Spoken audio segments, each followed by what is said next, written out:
La líder del Partit Popular, Mari Carmen Contelles, critica l'acord al que han aplegat els diferents partits per formar govern, un paper que assegura correspon als populars. Després de 8 anys de gestió, 4.114 persones han tornat a confiar en el Partit Popular i ens ha donat el resultat de que siguem la llista més votada en diferència de tot el municipi de la Pobla. Des d'aquesta responsabilitat de lo que ha dit les urnes hem intentat fer un pacte de govern en aquells partits que estan més props i que són més moderats i que estan en la línia de lo que representa el Partit Popular.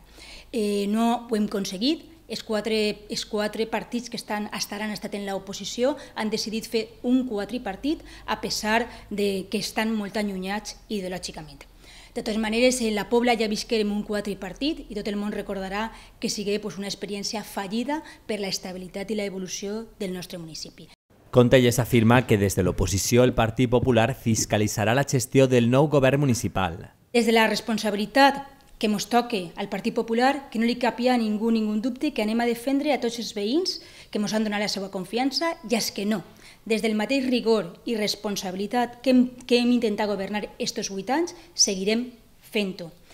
Vull recordar que hem governat 8 anys, els pitjors anys de la crisi, i hem acabat en 3 anys consecutius en remanent de tesoreria positiu.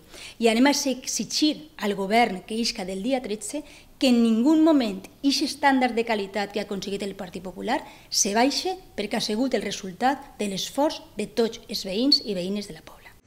El ple per votar el nou govern municipal se celebrarà el pròxim 13 de juny.